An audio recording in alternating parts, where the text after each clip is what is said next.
Okay, so you gave us three. You gave us safety. You gave us communication, and you gave us this wonderful experiment of non-demand sexual and sensual activities. Non-demand sexual and sensual activity. Non-demand. Where, let me add this: arousal is not the goal, but if it shows up, great. I love that. Yeah.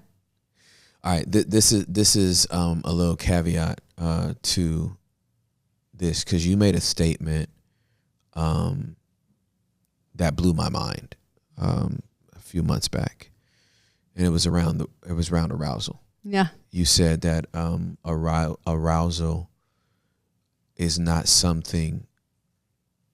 Arousal is not something we actually control.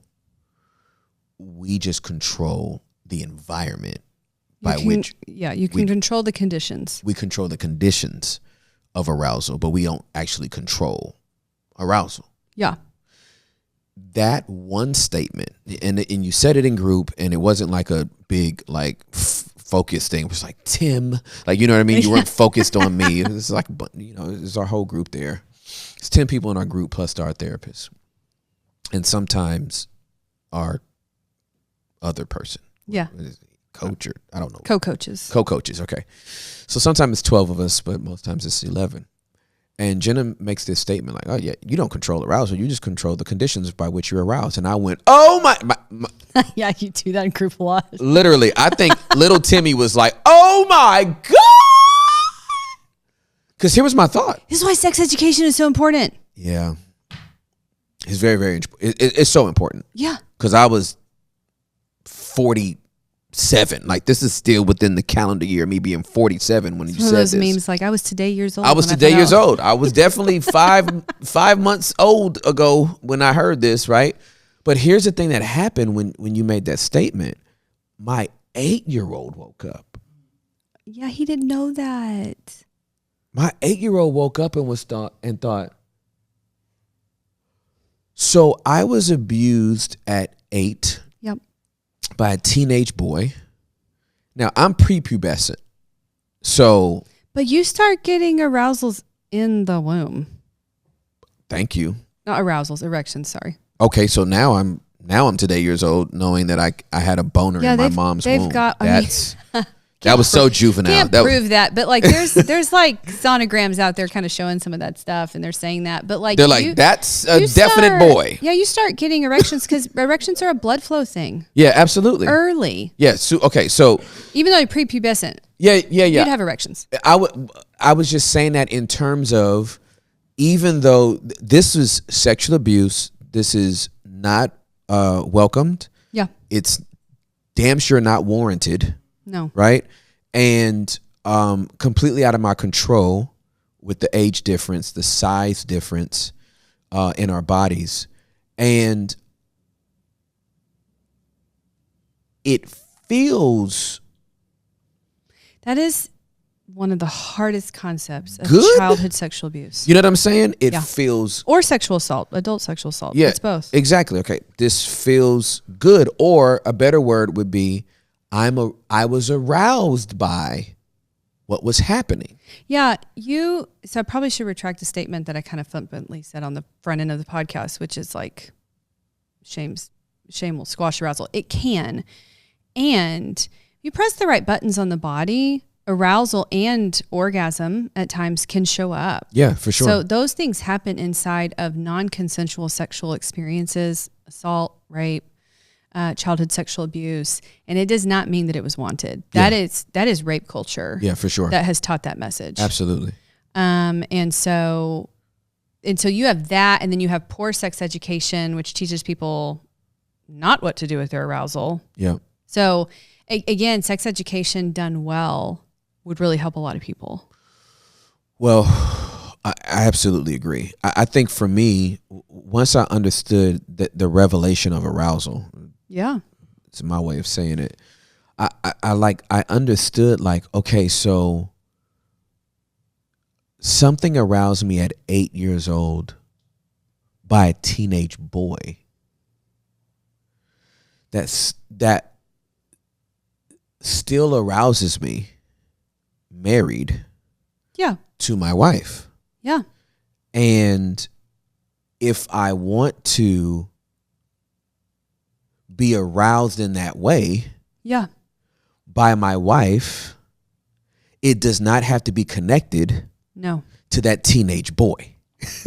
Well, and that's what trauma does. Yeah. Trauma makes you like question yourself and question connections, and trauma keeps you confused and internally chaotic and emotionally dysregulated.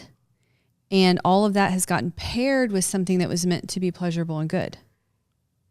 And so that's why doing the healing work is so valuable. Yeah. You don't have to grit your teeth through it and try to figure this out. Well, so now I'm going to throw a grenade. Okay. I'm about to throw a grenade. Can I say one thing real quick? Please say it, and I'm going to drink my water. Yeah, because there's a complexity here. I've been trying to find the words for it because it's come up a couple times, but there is something not more valuable or worse, because we don't do comparative suffering, but there is something unique about healing a wound that was done in the developmental years of childhood that has to be considered when we're talking about this conceptually. Correct. I agree. Because we're talking about, like, you are grown Tim talking about little Timmy. We have to remember that you were 8 trying to reconcile conceptually what happened. Correct. And there's just something very unique about that healing process because it happened when you were XYZ years old and didn't have language, didn't have regulation, didn't have development. I mean, there's so much uniqueness to it. So I just want to put that out there for the listeners. Absolutely. And what that additional addendum is going to make my grenade even more explosive. Gotcha. Everybody out here in a same-sex relationship is not out here because they were born this way. I know thousands and millions are. But to your point, if you're 8 years old and you get aroused by someone of the same sex,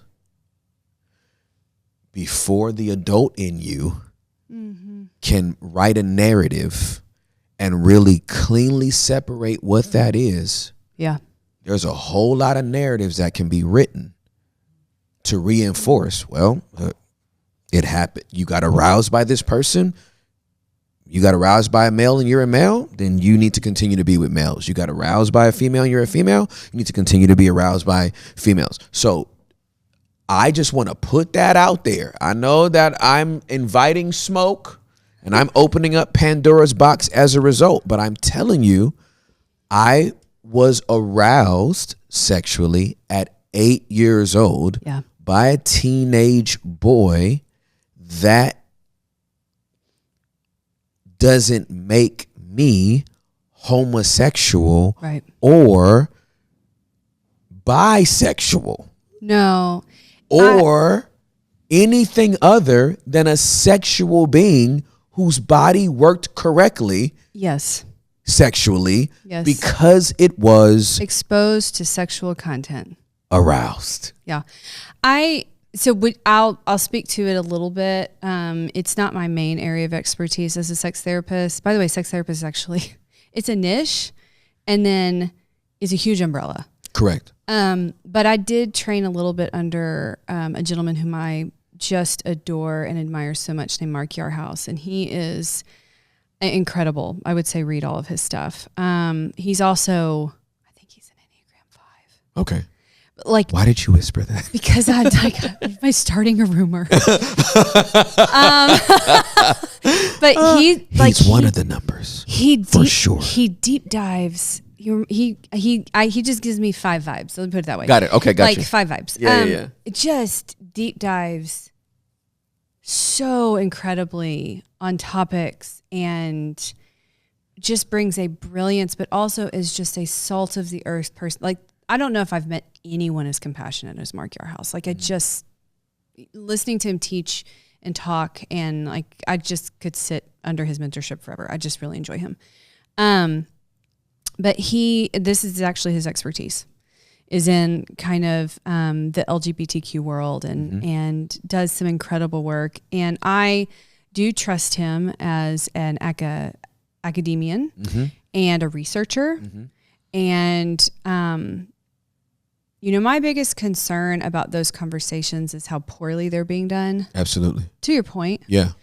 And he would say, at least the last time that I heard him like lecture and teach, which wasn't too long ago, that there are a lot of people who will take research, which, sidebar, that's like one of my biggest pet peeves inside of the church, is like, we don't do a good job of understanding how to engage research. It's doing us no favors. But he would say there are a lot of researchers that will present their findings as meaning something, and it's a stretch. And he is a brilliant researcher. And, last time I heard him kind of talk about the research that they're trying to doing on what causes someone to identify or experience their sexuality. He compared it to like if you pulled up like your iMap on your phone and it was like all the streets were red. He's like, it's a giant traffic jam in the research. So from a scientific perspective, we don't know. Good.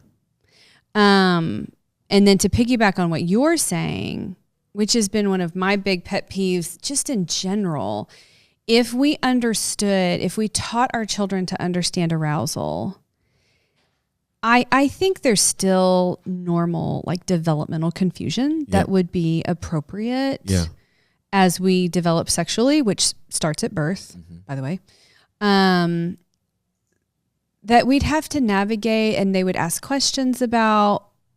But what gets inferred because they don't understand that arousal is not something it's an involuntary response. We can control the conditions and manipulate those to try to bring it about. I mean, that's what we do. Yeah. That's what my husband and I do when we want to have sex with each other. Yeah, for we sure. manipulate the conditions to see if we can get that to wake up. Yeah, absolutely. Right? Yeah, for sure. But it can also show up non-consensually and in harmful ways that don't mean you wanted it. Right, correct. And if you flash something on the screen that's sexual content, whether it's within or outside of my sexual preferences, I might get aroused in my genitals because like my body saw sexual content. Right, correct. So just the ripple effect of understanding that correctly would change the lives of many people. Absolutely correct. Like, men get erections upwards of every 20 minutes in like the peak of their development because it's a system check and testosterone's pumping through their system. That's just what it does. Yeah. And I know of some men that because arousal was so poorly taught and testosterone that like they're sitting in the middle of like middle school and they've got an erection and they've been told it gets paired with like lust and a heart issue and all this stuff. So they look up from their math book to figure out whose fault this is. Which starts a whole spiral. And I'm like, but it was nobody's fault. Right, exactly. But now I got to blame someone. Wow. I got to have shame. I wasn't right. Was I thinking about, am I right? And like, we've been taught to pair the narrative this way and it's wreaked havoc. Wow. And it's just a system check. It's blood flow, y'all. That's it. It is blood flow. It's not dangerous. It can get paired with those things, but it wasn't. And it's just a shame spiral effect. Because we don't know how our own bodies work. Jenna Mountain. But do you see how much is there to be unpacked? Oh my goodness, it's a lot. For the communities at large. Yeah, for sure. Absolutely correct. So when you think about undoing this, it's like, holy smokes. Well, that's what I loved about you saying we're not going to simplify this. We need to just leave it as complex as it is. I feel like there's several grenades that we're just throwing out here today. We're lobbing. We're just tossing grenades and triggering everybody and pissing everybody off, which I'm here for, especially around this topic. Because if we can at least get people to think. If we can at least interrupt the bad cycle. Absolutely correct. Absolutely correct. Yeah. It could be better.